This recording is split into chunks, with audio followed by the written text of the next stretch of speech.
जय हिंद दोस्तों, आप सभी लोगों का बहुत बहुत स्वागत है। तो 38 क्वेश्चंस 38 क्वेश्चंस अभी तक हम लोग कर चुके हैं जो मोस्ट इंपॉर्टेंट है पिछले एक साल के करंट अफेयर के। तो आज हम लोग 60 क्वेश्चन तक पहुंचेंगे, यानी कि 39 से 60 क्वेश्चन तक देखेंगे। इस पूरे 60 क्वेश्चन का जो पीडीएफ है वो आप लोगों को आज जीएस एंड करंट वॉरियर के टेलीग्राम चैनल पर जो ग्रुप है वहाँ पर शेयर कर दिया जाएगा। आप लोग वहाँ से डाउनलोड करके पढ़ लीजिएगा। चाहे बजट हो, चाहे आर्थिक आंकड़े हो, सारी चीज़ें इसमें हम लोग कवर करेंगे इस सीरीज़ में। ये जो फाइनल आपका सीरीज़ चल रहा है करंट अफेयर का, और बहुत सारे लोगों ने ये भी कहा है कि जो पीवाईक्यू के मोस्ट इंपॉर्टेंट क्वेश्चंस हैं, चाहे इन्वायरमेंट के हो, ज्योग्राफी के हो, कम से कम वो एक बार रिवाइज हो जाए तो अच्छा है। तो जो इंपॉर्टेंट वाले हैं जितना हो पाएगा उसकी 1-2 दिन में आपको वीडियो मिल जाएगी आराम से। तब तक जो पढ़ रहे हैं आप पढ़िए और वो वीडियो ज़रूर देख लीजिएगा आप लोग। चलिए हम लोग स्टार्ट करते हैं। इंडिया का क्या रैंक है रूल ऑफ लॉ इंडेक्स 2024 के हिसाब से, जो कि अक्टूबर 2024 में रिलीज़ किया गया था। यानी अक्टूबर 2024 में जारी किए गए रूल ऑफ लॉ इंडेक्स, यानी कानून के हिसाब से जो शासन चल रहा है हर देश में, उसका एक सूचकांक है, इंडेक्स है। उसके अनुसार भारत का क्या रैंक है आपको बताना है। तो भारत की इसमें रैंक थी 79, ये याद रखिएगा। और ये इंडेक्स जो है ये वाशिंगटन डीसी, जो कि यूएस का कैपिटल है, वहाँ पर एक थिंक टैंक है, world justice report, world justice project, माफ़ करिएगा, वर्ल्ड जस्टिस प्रोजेक्ट, उसके द्वारा इसे जारी किया गया है। और अगर हम बात करें कि कौन सा ऐसा देश है जहाँ पर इस रूल ऑफ लॉ इंडेक्स के हिसाब से कानून का शासन सबसे बेहतरीन तरीके से चल रहा है, यानी कि किस देश ने टॉप किया है इस इंडेक्स में, तो वो है डेनमार्क। ये ध्यान रखिएगा कि डेनमार्क ने इस सूचकांक में टॉप किया है। ग्लोबल हंगर इंडेक्स 2024, इसके हिसाब से भारत का 127 देशों में क्या रैंक है 27.3, यानी 27.3 स्कोर के साथ, जो भारत के सीरियस लेवल ऑफ हंगर को दिखाता है। तो ग्लोबल हंगर इंडेक्स, विश्व भूखमरी सूचकांक जिसे हम लोग बोलते हैं हिंदी में, इसमें 27.3 के स्कोर के साथ 127 देशों में भारत का क्या स्थान है, जो भूख के गंभीर स्तर को दर्शाता है।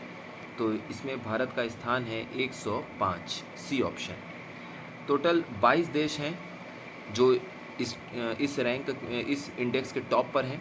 तो यहाँ पे पहली बार आपको ऐसा देखने को मिलेगा कि किसी सूचकांक में 22 देशों को सेम स्कोर और क्राइटेरिया को पूरा करने के लिए फर्स्ट पोजीशन पे रखा गया है, यानी कि 22 देशों ने टॉप किया है इस सूचकांक में।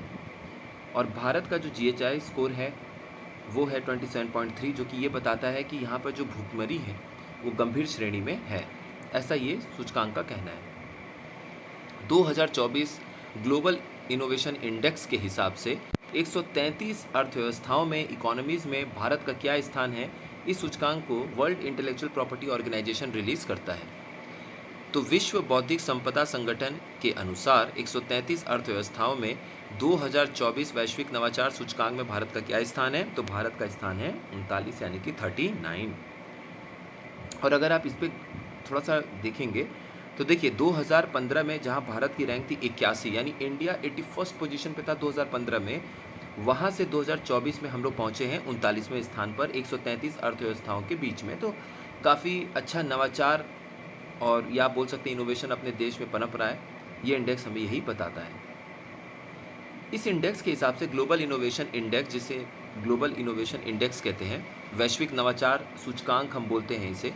तो वैश्विक नवाचार सूचकांक के हिसाब से लगातार 14वें साल भी कौन सा देश टॉप किया है, यानी ये वो देश है जो पिछले 14 साल से, अभी सूचकांक को मिला लेंगे तो लगातार 14 बार से यही देश टॉप कर रहा है। यानी इस देश में जो इनोवेशन है, जो नवाचार है, वो एक अलग लेवल पर है, वो उस लेवल पर है जहाँ पर मैक्सिमम देशों में जो इनोवेशन है वो उस लेवल पे नहीं पनप रहा है। तो हम बात कर रहे हैं स्विट्ज़रलैंड की। स्विट्ज़रलैंड लगातार इस सूचकांक में, इस इंडेक्स में टॉपर बना हुआ है पिछले 14 साल से। As per the 5th national water awards 2023, which state has got the first rank among the best state category. 5वें राष्ट्रीय जल पुरस्कार 2023 के अनुसार सर्वश्रेष्ठ राज्य श्रेणी में किस राज्य को प्रथम स्थान प्राप्त हुआ है, तो ये प्राप्त हुआ है ए, उड़ीसा को। याद रखिएगा, उड़ीसा ने 5th नेशनल वाटर अवार्ड में बेस्ट स्टेट कैटेगरी का अवार्ड जीता है। राष्ट्रपति श्री द्रौपदी मुर्मू जी ने 22 अक्टूबर 2024 को ये 5वां जो राष्ट्रीय जल पुरस्कार है, 5th नेशनल वाटर अवार्ड है, ये विज्ञान भवन में दिया था। और इसके हिसाब से उड़ीसा जो है वो बेस्ट स्टेट का अवार्ड जीतने वाला राज्य बना। 5th नेशनल वाटर अवार्ड, इसी अवार्ड के हिसाब से कौन सा ऐसा डिस्ट्रिक्ट है जिसको बेस्ट डिस्ट्रिक्ट का अवार्ड मिला है नॉर्थ जोन में, और हमारे लिए इंपॉर्टेंट इसलिए क्योंकि ये जो जिला है ये अपनी यूपी का है। तो 5वें राष्ट्रीय जल पुरस्कार 2023 के अनुसार किस जिले को उत्तरी क्षेत्र जो नॉर्दर्न जोन है, उत्तरी जोन का सर्वश्रेष्ठ जिला घोषित किया गया है? तो हम बात कर रहे हैं बी, बांदा के बारे में। और बांदा आपको पता है कि केन नदी बांदा में बहती है। शाहजार पत्थर बहुत फेमस है, उस केन नदी में आपको देखने को मिलता है। और बांदा जो है अपने डायमंड के लिए भी फेमस है। अब देखिए बात ऐसा है कि जब उत्तरी जोन नॉर्थ जोन की हम लोग बात करेंगे तो बेस्ट डिस्ट्रिक्ट में दो दो जिले हैं, लेकिन हमें एक जानना है यूपी। इन केस अगर ये लोग क्वेश्चन को थोड़ा टफ बनाने के लिए एक ऑप्शन और डालते हैं तो आप ध्यान रखिएगा, गंदेरबल, गंदेरबल जम्मू कश्मीर का एक ज़िला है, वो उत्तरी जोन में, और अपना बांदा, ये दोनों मिलकर जॉइंट विनर हुए हैं। तो हमारे लिए बांदा को जानना ज़रूरी है। उसके बाद भी आपको लगता है तो आप इसका नाम पढ़ लीजिएगा, गंदेरबल करके कोई नाम है। तो अगर पूछ ले कि उत्तर प्रदेश के बांदा के साथ कौन जॉइंट विनर, संयुक्त विजेता घोषित किया गया 5वें राष्ट्रीय जल पुरस्कार 5th नेशनल वाटर अवार्ड के बेस्ट डिस्ट्रिक्ट के अवार्ड में, सर्वश्रेष्ठ जिला के हिसाब से, तो बांदा के साथ ये गंदेरबल है जम्मू कश्मीर का। अब देखिए स्वच्छ वायु सर्वेक्षण अवार्ड दिया गया 2024 का। इस एक क्वेश्चन में बहुत सारे कॉन्सेप्ट को एक साथ रखा गया है। अब आपके सामने 3 कैटेगरी है और शहरों के नाम है, आपको बताना है कि कौन सा सही सुमेलित नहीं है। कैटेगरी 1 में क्या है, वो उन शहरों की जनसंख्या, उन शहरों को लिया गया जिनकी जनसंख्या 10 लाख के ऊपर है। कैटेगरी 2 में वो शहर हैं जिनकी जो जनसंख्या है वो 3 से 10 लाख के बीच में है। कैटेगरी 3 में वो शहर हैं जिनकी जनसंख्या 3 लाख से कम है। तो यहाँ पर आपको बताना है कि कौन सा सही सुमेलित नहीं है। तो जो पहला श्रेणी है कैटेगरी 1 है, उसके हिसाब से स्वच्छ वायु सर्वेक्षण अवार्ड दिया गया सूरत को, ये बिल्कुल ठीक है। सूरत फर्स्ट आया है इस कैटेगरी में। इसी सेम कैटेगरी में जहाँ पर जनसंख्या, जिन शहरों की जनसंख्या 10 लाख से अधिक है, वहाँ पर अपना आगरा तीसरे स्थान पर है। याद रखिएगा उत्तर प्रदेश के इम्पॉर्टेंट जो सिटीज़ हैं वो इस अवार्ड की श्रेणी में आते हैं, इसलिए हमें पता होना चाहिए। कैटेगरी 2 दूसरी श्रेणी है जिसमें जनसंख्या, शहरों की जो आबादी है वो 3 लाख से 10 लाख के बीच में, उसमें फिरोज़ाबाद फर्स्ट पर है, ये भी ठीक है। और जो तीसरी श्रेणी है, थर्ड कैटेगरी है शहरों की, जिसमें पॉपुलेशन 3 लाख से कम है, उसमें नालकोंडा जो तेलंगाना है वो फर्स्ट है। तो ये गलत ऑप्शन है, क्योंकि इसमें आपको याद रखना है कि जो अपना रायबरेली है वो फर्स्ट पर है। अच्छा, रायबरेली से याद आया, पिछला हम लोगों ने जो वीडियो में देखा है, देखिए इसलिए यूपी का जो वीडियो अभी तक 30 क्वेश्चन अपलोड हुए हैं उनको जरूर देख लीजिएगा। उसमें अभी 1-2 दिन में और ज़्यादा क्वेश्चंस आपको देखने को मिलेंगे। एक सई नदी है, सई नदी को आप देखेंगे तो हरदोई से निकलती है सई नदी, और जौनपुर ज़िले में जाकर वो गोमती से मिल जाती है। गोमती खुद गाजीपुर और वाराणसी के बॉर्डर, अगर आप जिला एग्जैक्ट पूछेंगे तो गाजीपुर, कैथी महादेव मंदिर है, मार्कंडे महादेव जी का कैथी में, वो गाजीपुर ज़िले में पड़ता है, बिल्कुल वाराणसी डिस्ट्रिक्ट के ख़त्म होने के बाद वहाँ पर ये गोमती नदी आके वाराणसी इसमें गंगा जी में मिल जाती है। तो हरदोई ज़िले से निकलने वाली सई नदी पर बसा हुआ है आपका रायबरेली, और एक बसा हुआ है आपका प्रतापगढ़, और ऐसे होते हुए वो जौनपुर में आके मिल जाती है। बात करें अगर गोमती की, तो गोमत ताल या फुलहर झील जो आपका पीलीभीत ज़िले में है, पीलीभीत में बाघ अभयारण्य भी है, पीलीभीत टाइगर रिजर्व। तो गोमत ताल या फुलहर झील से निकलती है गोमती नदी, जिस पे लखनऊ बसा हुआ है, और जिस पे आपको देखने को मिलता है जौनपुर बसा हुआ है। तो ये कुल मिला के कुछ चीज़ें हैं, आपको पता होना चाहिए। Union minister, ministry of fisheries, animal husbandry और डेयरिंग जो है राजीव रंजन सिंह जी, उन्होंने लॉन्च किया है कौन से नंबर का लाइव स्टॉक सेंसस नई दिल्ली में 25 अक्टूबर को, पिछले साल। यानी केंद्रीय मत्स्य पालन, पशुपालन और डेयरी मंत्रालय के मंत्री राजीव रंजन सिंह जी ने 25 अक्टूबर 2024 को नई दिल्ली में किस तारीख को पशुधन जनगणना का शुभारंभ किया? तो ये कौन से नंबर का पशुधन, ये किस तारीख को नहीं होगा, ये हिंदी में थोड़ा गड़बड़ है, ये होगा कौन से नंबर का पशुधन जनगणना का शुभारंभ किया है?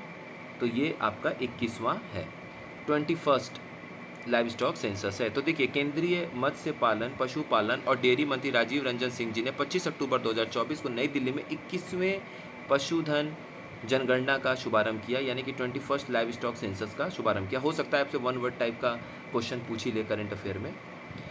अभी देखिए रिसेंट एस्टीमेट आया है कुछ अनुमान आए हुए हैं इकोनॉमी में, उनके हिसाब से टोटल जो एफडीआई यानी फॉरेन डायरेक्ट इन्वेस्टमेंट, प्रत्यक्ष निवेशी कर, प्रत्यक्ष निवेश जो हमारे देश में आता है, उसके हिसाब से एफडीआई जो है फॉरेन डायरेक्ट इन्वेस्टमेंट, इसके हिसाब से जो 2024-25 का फिस्कल ईयर है, फाइनेंशियल ईयर है, वित्त वर्ष है, इसमें भारत में कुल कितने एफडीआई आए हैं।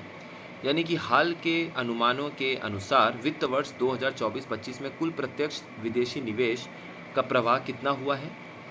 तो ये हुआ है आपका 81.04 बिलियन डॉलर, यानी 81.04 बिलियन डॉलर। अब देखिए, इतना ही जानना हमारे लिए काफ़ी नहीं है। आपको ये पता होना चाहिए कि 2013-14 में जहाँ पर ये, क्योंकि डेटा साफ साफ लिखा है हाईलाइट करके पीआईबी के डॉक्यूमेंट में, तो हमारे लिए इम्पॉर्टेंट है। 2013-14 में जहाँ पर ये एफडीआई जो ये प्रत्यक्ष विदेशी निवेश है, ये 36.05 बिलियन डॉलर था, वो अब बढ़कर 81.04 बिलियन डॉलर हो जाएगा। तो प्रत्यक्ष विदेशी निवेश प्रवाह में लगातार वृद्धि देखी गई है, जो कि वित्त वर्ष 2013-14 में 36.05 बिलियन अमेरिकी डॉलर से बढ़कर 81.04 बिलियन अमेरिकी डॉलर हो गया है।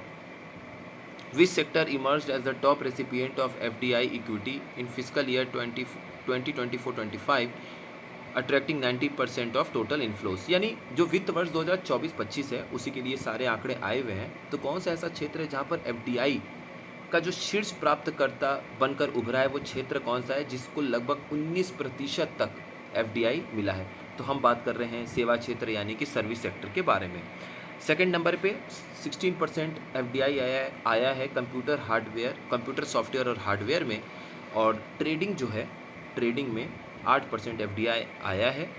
एफडीआई की हम लोग बात करें तो ये पिछले साल की तुलना में काफ़ी बढ़ा सर्विस सेक्टर में, जहां वो 40.77% की वृद्धि हुई है, क्योंकि उसके पिछले वाले वर्ष में 2022-23 में अगर आप देखेंगे, 23-24 में देखेंगे तो 6.64 बिलियन डॉलर था, जो कि 24-25 में बढ़ के 9.35 बिलियन डॉलर हो गया। अब एफडीआई में हम लोग बात करते हैं कि कौन सा ऐसा स्टेट है जहां पर हाईएस्ट शेयर एफडीआई का आया हुआ है, यानी कि 39%, यानी पूरे देश में जितना एफडीआई आया है उसका 39% जो निवेश है वो सिर्फ एक राज्य में हुआ है। तो ये बहुत बड़ी बात है। तो इस राज्य का नाम आपको बताना है। यानी वित्त वर्ष 2024-25 में कुल प्रत्यक्ष विदेशी निवेश एफडीआई इक्विटी का प्रवाह सबसे अधिक, जो प्रवाह में सबसे अधिक हिस्सेदारी किस राज्य की है, 39% एफडीआई इस राज्य को मिला है। तो हम बात कर रहे हैं ए, महाराष्ट्र की। दूसरे नंबर पे अगर हम लोग बात करें तो कर्नाटका में आया है कितना, 13%, और तीसरे नंबर पर आया है दिल्ली में 12%। तो लगभग आप देखिए 40, 50, 60 और 65, यानी कि 2/3 जो पूरे देश का एफडीआई आया है वो कर्नाटका में भी आप चेक करेंगे तो बेंगलुरु में जाएगा, मैक्सिमम बेंगलुरु में जाएगा। महाराष्ट्र की बात करेंगे तो पुणे और मुंबई में जाएगा, और एक दिल्ली में पैसा आया है। तो देश का 2/3 जो बाहर से एफडीआई आया है, वो अपने देश में 2/3 हिस्सा सिर्फ इन 3 जगह पे ख़त्म हो जाता है।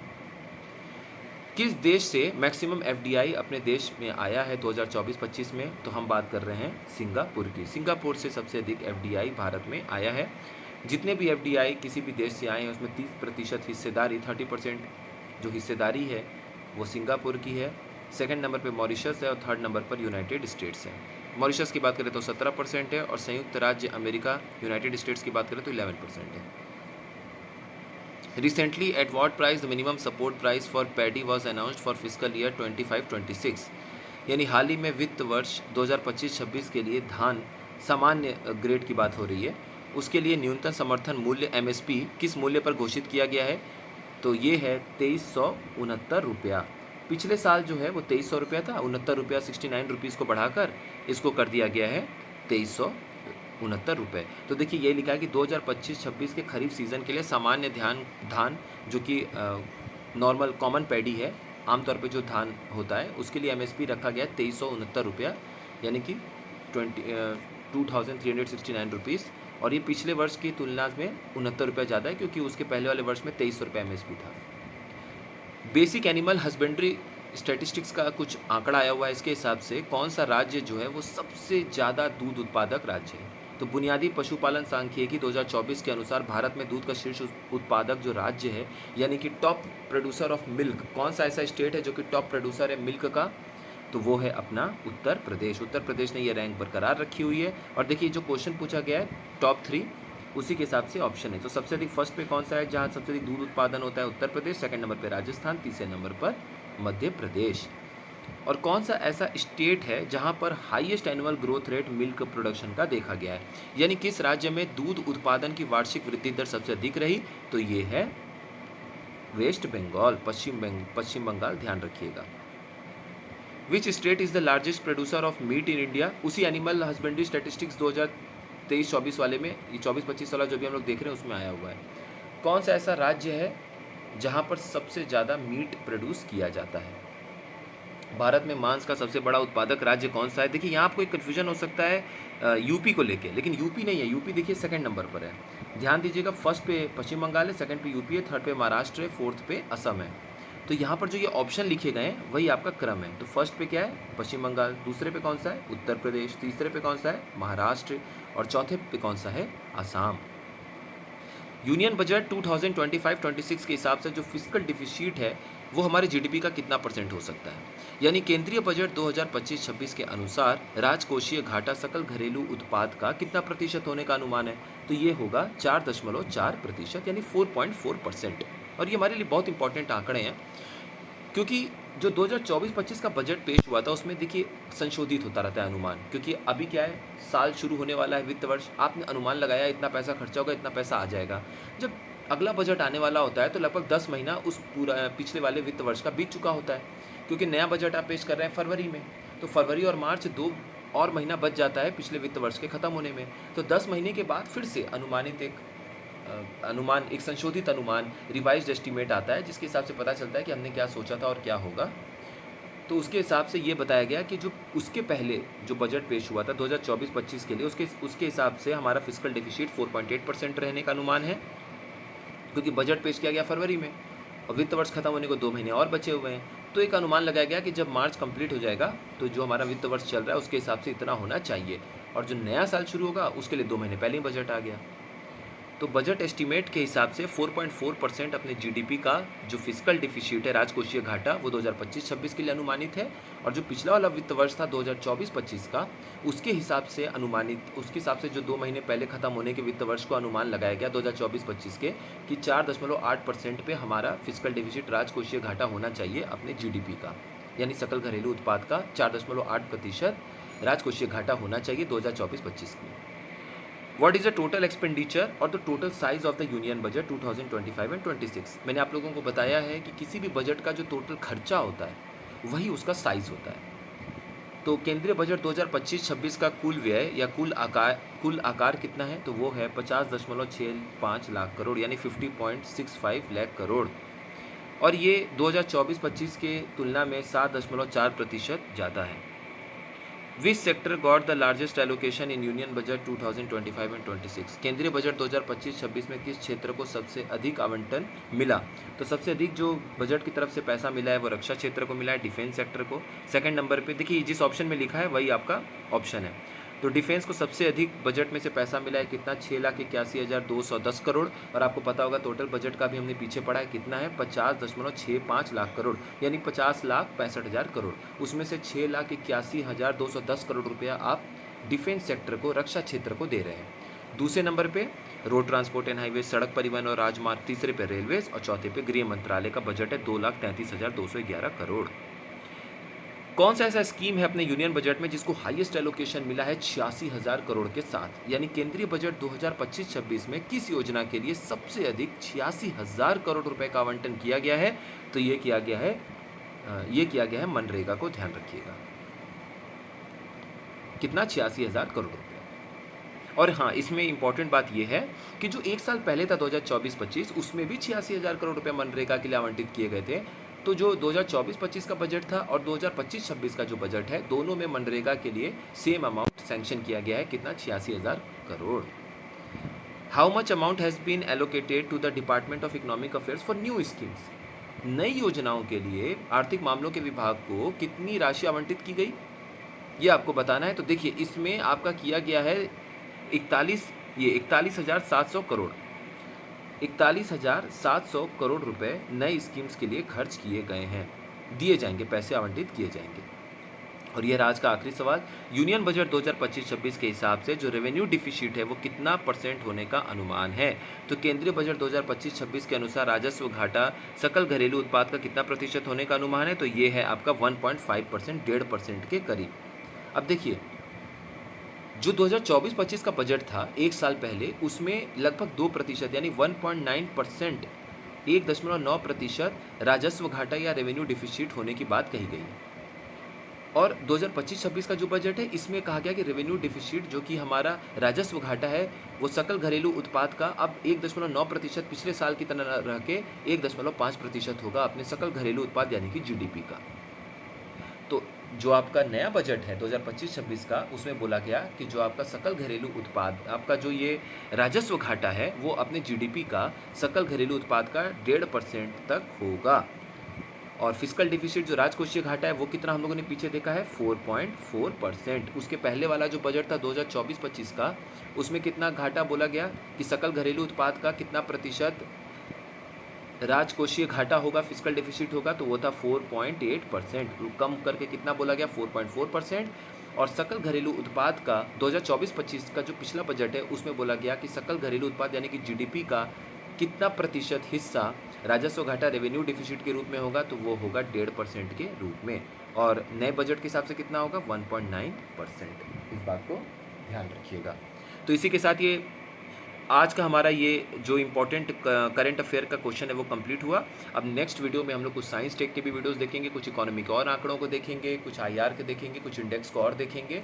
तो जो मोस्ट इंपॉर्टेंट है उन पे हम लोग ज़्यादा फोकस कर रहे हैं, ताकि आपके पास कम से कम 125-150 क्वेश्चन का एक ऐसा कलेक्शन हो जिसमें से लगभग सारे क्वेश्चंस या लगभग पूरे के पूरे क्वेश्चंस उसी 125-150 क्वेश्चन में से आ जाए। क्योंकि अब वो 500, 1000, 800, 1500 क्वेश्चन पढ़ने का भी समय कम है। अगर आप पहले से पढ़ रहे हैं तो बहुत अच्छी बात है, बट अगर आपके पास नंबर ऑफ़ क्वेश्चंस कम होंगे तो रिवीजन ज़्यादा हो पाएगा। तो थोड़ा सा आपको लगेगा कि कम क्वेश्चंस हम सॉल्व कर रहे हैं, बट हम लोग बहुत सॉलिड क्वेश्चंस को देख रहे हैं। आप सभी लोगों का बहुत बहुत धन्यवाद।